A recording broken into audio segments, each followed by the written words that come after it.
الحمد لله نحمده ونستعينه ونستغفره ونؤمن به ونتوكل عليه ونعوذ بالله من شرور أنفسنا ومن سيئات أعمالنا من يهد الله فلا مضل له ومن يضلل فلا هادي له نشهد أن لا إله إلا الله وحده لا شريك له ونشهد أن سيدنا ونبينا ومولانا محمدا عبده ورسوله صلى الله تعالى عليه وعلى آله وأصحابه وأتباعه وأزواجه وذرياته وبارك وسلم تسليما كثيرا كثيرا أما بعد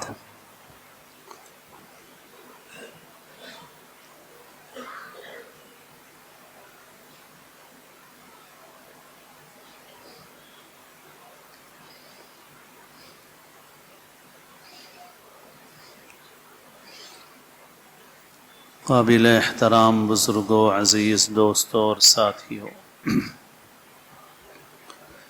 ایک حدیث شریف میں رسول اللہ صلی اللہ علیہ وسلم نے ارشاد فرمایا: الا ان فی الجسد مضغہ اذا صلحت صلح الجسد کلہ واذا فسدت فسد الجسد کلہ الا وہی القلب۔ کہ لوگوں، جسم کے اندر ایک ٹکڑا ہے، وہ اگر صحیح اور درست ہوتا ہے تو سارا جسم صحیح رہتا ہے، اور اگر وہ بگڑتا ہے تو سارا جسم بگڑتا ہے۔ اچھی طرح سمجھ لو، وہ دل ہے، قلب ہے۔ ایسے ہی ایک حدیث میں فرمایا کہ ان اللہ لا ينظر الى صورکم ولا الى اجسادکم ولكن ينظر الى قلوبکم واعمالکم۔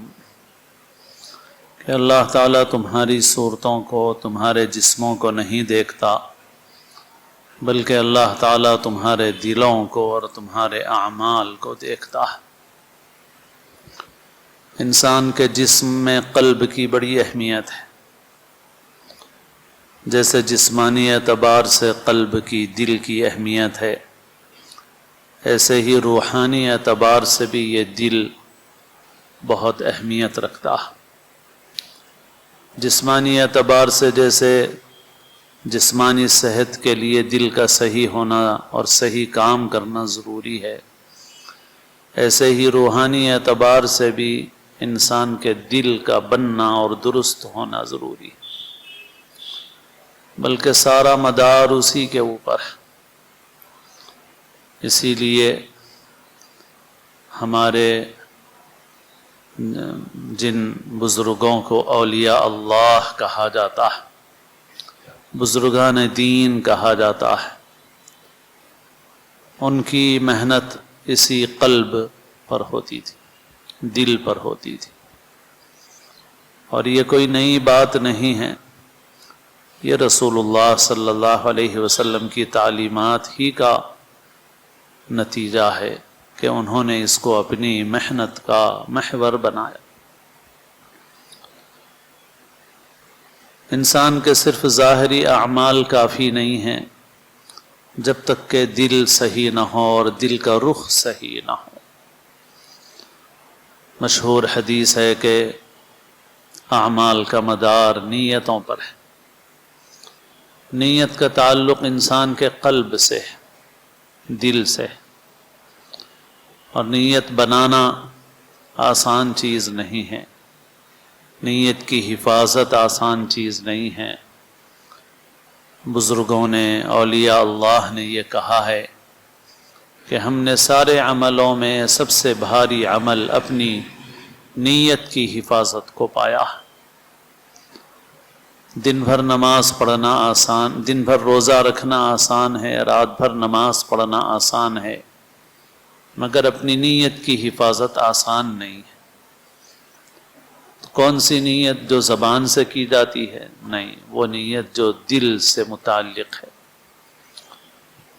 ہم لوگ اپنی زبان سے الفاظ بول لیں، ان الفاظ کا اعتبار نہیں ہے، دل کے اندر جو محرک ہوتا ہے، جو جذبہ ہوتا ہے، دل کی سوئی کدھر ہے، اللہ تعالیٰ خوب جانتا ہے، وہ علیم بذات الصدور ہے، اعتبار اصل میں اس کا ہے۔ تو بہرحال قلب کا صحیح ہونا ضروری ہے۔ ہم اس وقت اپنی انفرادی، اجتماعی، ملی زندگی میں حالات سے، مسائل سے دو چار ہیں، اس کے لیے ہم بہت ساری کوششیں کر رہے ہیں اور کرنا چاہیے، لیکن جو بہت بڑا خلا ہے وہ روحانیت کا خلا ہے، وہ ہمارے دلوں کا خالی ہونا ہے۔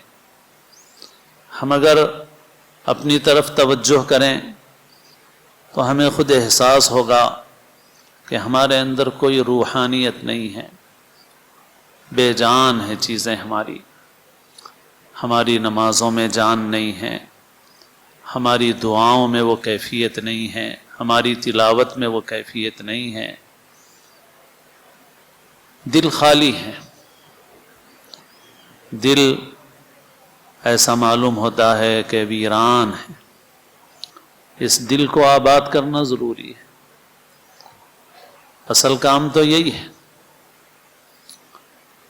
اس دل کا صحیح ہونا، اللہ سے تعلق کا صحیح ہونا، یہ کتنا ضروری ہے ہم خود آپ صلی اللہ علیہ وسلم کی سیرت سے بھی ہم سیکھ سکتے ہیں۔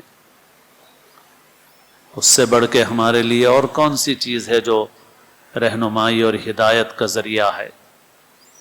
آپ صلی اللہ علیہ وسلم کو نبوت کی ذمہ داریاں جو دی گئیں اور وہی پہلی آپ پر نازل ہوئی، اس سے پہلے رسول اللہ صلی اللہ علیہ وسلم نے تقریباً 6 مہینے خلوت میں گزارے، تنہائی میں گزارے۔ یہ من جانب اللہ آپ کی روحانی ترقی کا ایک ذریعہ تھا۔ پھر آپ صلی اللہ علیہ وسلم نے نزول وحی کے بعد آپ نے لوگوں کو اللہ کی طرف بلانے کی محنت کی، مگر اس کے ساتھ ہی آپ صلی اللہ علیہ وسلم رات میں تہجد کی نماز اہتمام سے پڑھتے تھے۔ دوسروں کے لیے وہ نفل تھی اور آپ کے لیے فرض تھی، اور آپ صلی اللہ علیہ وسلم رات کا بڑا حصہ عبادت میں گزارتے تھے، یہاں تک کہ قرآن میں آیات نازل ہوئیں کہ قم اللیل الا قلیلا، کہ رات کا کچھ حصہ آپ آرام بھی کیجئے، آرام کا اہتمام کیجئے۔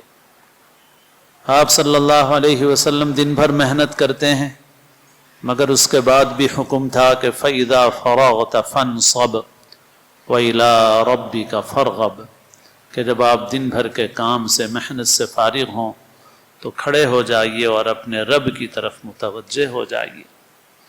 وَاذْكُرِ اسْمَ رَبِّكَ وَتَبَتَّلْ إِلَيْهِ تَبْتِيلًا، اپنے رب کا نام لیجئے اور اس کی طرف تبتل اختیار کیجئے، سب سے منقطع ہو کر اللہ کی طرف توجہ کیجئے۔ آپ صلی اللہ علیہ وسلم اپنا ایک خاص وقت خلوت میں، تنہائی میں گزارتے تھے، اور ایسی خلوت اور تنہائی کہ بعض روایات میں ہے کہ آپ نے فرمایا کہ میری اللہ کے ساتھ کچھ گھڑیاں ایسی ہیں کہ جس میں کوئی مقرب فرشتہ بھی میرا شریک نہیں ہوتا ہے۔ گویا محسوسات کی دنیا میں ہم سمجھیں تو ایسا ہے جیسے آج کل بیٹری سے بہت ساری چیزیں چلتی ہیں، تو اس بیٹری کو چارج کرنا بھی ضروری ہوتا ہے، چاہے وہ کسی چھوٹی مشین ہو، چھوٹی مشین کی بیٹری ہو، یا کسی بڑے انجن کی بیٹری ہو۔ آج بڑی بڑی گاڑیاں چل رہی ہیں اس سے، مگر ان کو چارج کرنا ضروری ہے۔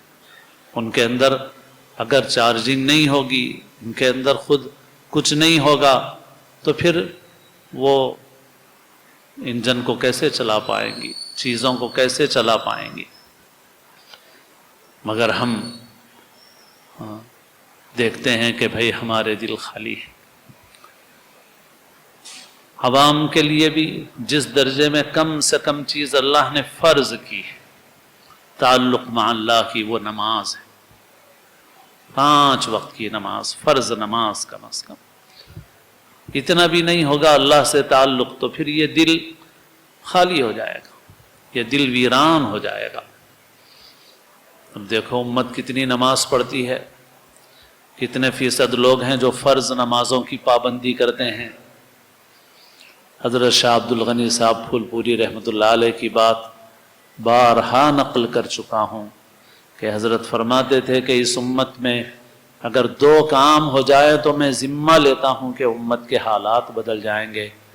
ایک یہ کہ اس امت کے افراد اپنا چہرہ سنت کے مطابق بنائیں اور اپنی وضاقتہ اسلامی بنائیں کہ دیکھنے سے معلوم ہو جائے کہ یہ مسلمان ہے۔ دوسرے یہ کہ اس امت کی کم سے کم 51% اکثریت نمازی بن جائے، 100% نہیں کہا اور 80 70 60 نہیں کہا، بلکہ 50 پہ صرف 1% کا اضافہ کر کے حضرت نے فرمایا کہ اگر صرف اتنا بھی خیر غالب ہو جائے اور 51% لوگ نمازی ہو جائیں تو میں ذمہ لیتا ہوں کہ امت کے حالات تبدیل ہو جائیں۔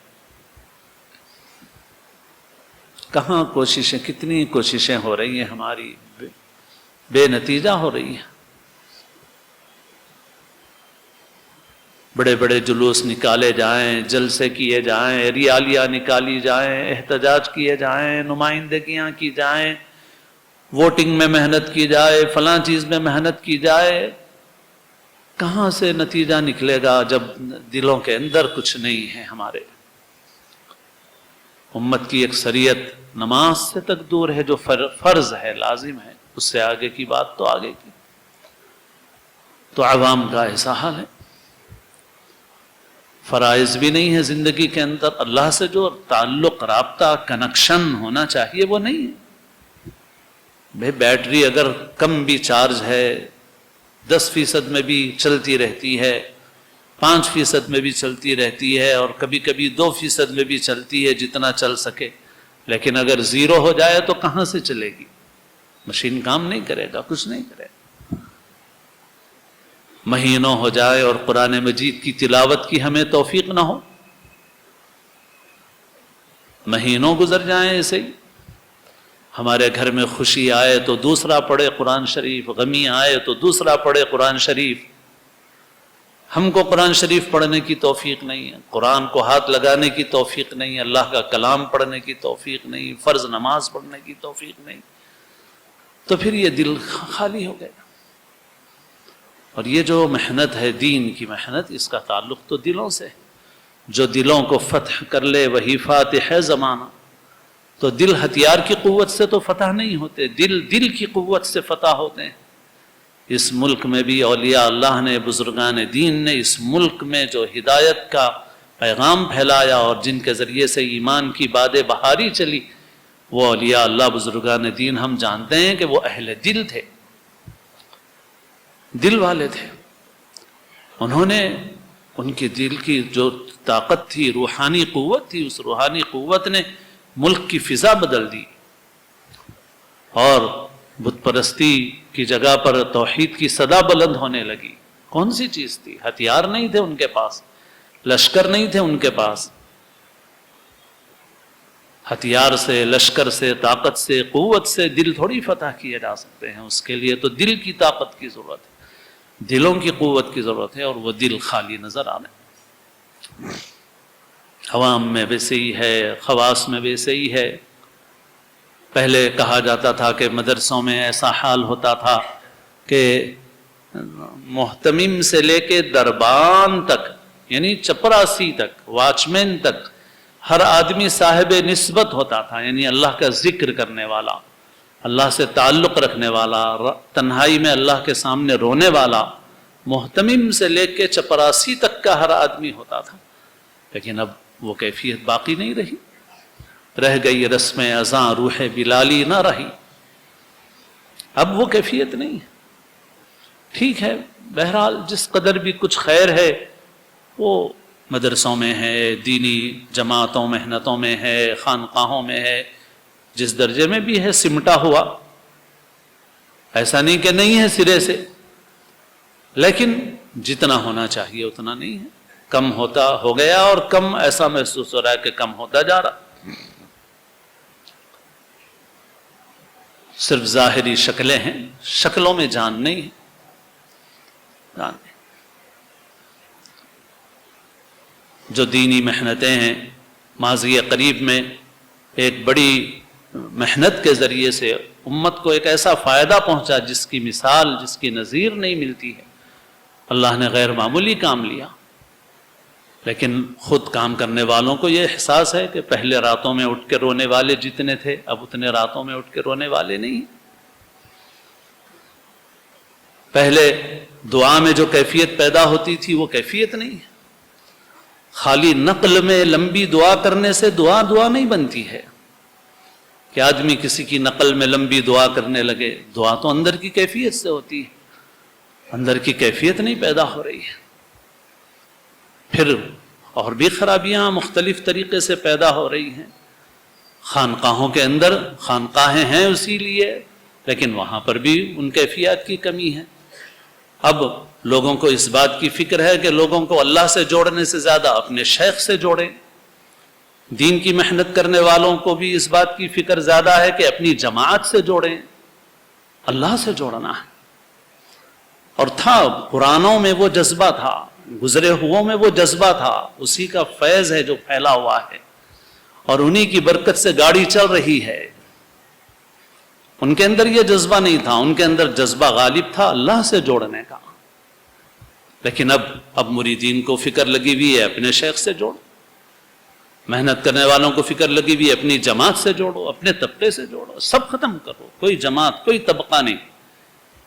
وَمَنْ أَحْسَنُ قَوْلًا مِّمَّنْ دَعَا إِلَى اللَّهِ وَعَمِلَ صَالِحًا، اللہ سے جڑ جائے بندہ، خدا سے جڑ جائے بس۔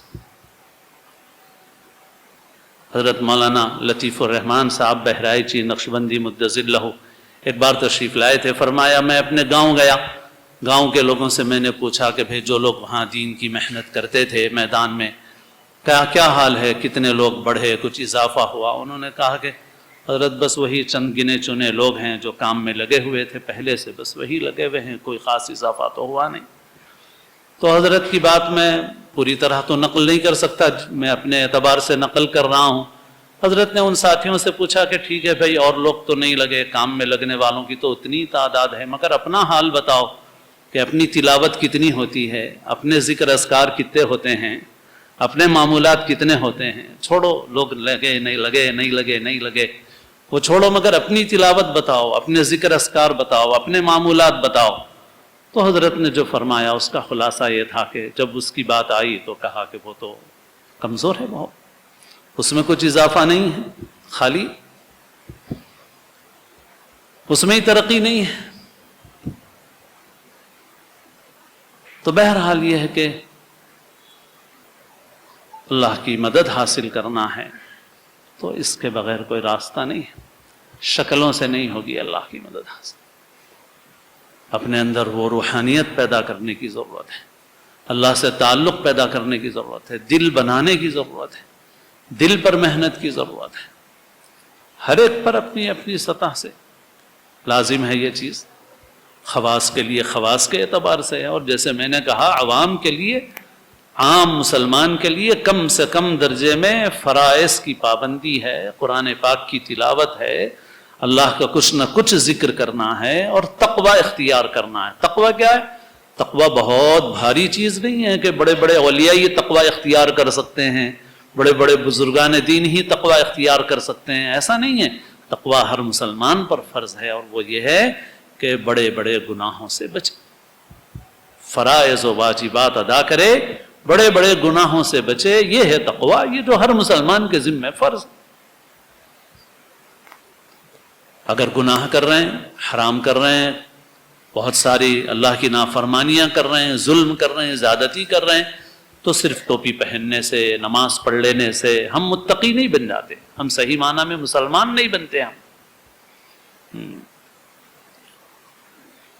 تو یہ روحانیت کا خلا اور اخلاقی انحطاط یہ ہمارے اندر اتنا آ گیا ہے کہ اس نے ہمیں بے جان کر دیا ہے، اور ہماری حالت ویسی ہو گئی ہے جیسے حضرت مولانا علی میاں رحمۃ اللہ علیہ کے بعض مضامین میں مثال بیان کی گئی ہے کہ کھیت کو پرندوں سے بچانے کے لیے کاشتکار جو ہے وہ ایک ڈھانچہ بناتا ہے، اور لکڑی کا اور گھاس کا، اور اس کو ایک کرتا پہناتا ہے، اور پھر اس کے بعد وہ ڈھانچہ لگا دیتا ہے کھیت کے درمیان میں، تو پرندے نہیں آتے، سمجھتے ہیں کہ کوئی آدمی کھڑا ہوا ہے یہاں پہ۔ لیکن جب کچھ لمبے وقت کے بعد کچھ پرندوں کو تجربہ ہو جاتا ہے اور وہ جانچ کر دیکھ لیتے ہیں کہ یہ انسان نہیں ہے بلکہ یہ ڈھانچہ ہے، تو پھر ایک پرندہ آتا ہے، دوسرا پرندہ آتا ہے، پھر سارے پرندے ٹوٹ پڑتے ہیں اور وہ ڈھانچہ کچھ کام نہیں دیتا۔ تو بس ایسے ہی ہمارے ڈھانچوں پہ ڈھانچے گویا کھڑے ہو رہے ہیں، مگر ان ڈھانچوں کے اندر جان نہیں ہے، روح نہیں ہے۔ ہم سب محتاج ہیں اللہ کی طرف رجوع اختیار کرنے کے، توبہ استغفار کرنے کے، اور جب تک اللہ سے یہ تعلق صحیح اور مضبوط نہیں ہوگا اس وقت تک کسی تدبیر میں کوئی جان نہیں پڑے گی اور کسی تدبیر سے کوئی خاص نتیجہ نہیں نکلے گا۔ اللہ تعالیٰ اپنے فضل سے، اپنے کرم سے ہم سب کو اپنا صحیح اور قوی تعلق نصیب فرمائے۔ ہماری عمروں کا جو حصہ غفلت میں، معصیت میں گزر گیا اللہ معاف فرمائے، جو باقی ہے اللہ تقوی اور طاعت والی زندگی ہمیں نصیب فرمائے۔ اللہ تعالی ہم سب کی مغفرت فرمائے، امت کے احوال کو اللہ تعالی درست فرمائے، امت کے احوال پر رحم فرمائے۔ اللہ تعالی ہم سب کو اسلام کی زندگی اور اپنے اپنے وقت پر حسن خاتمہ نصیب فرمائے۔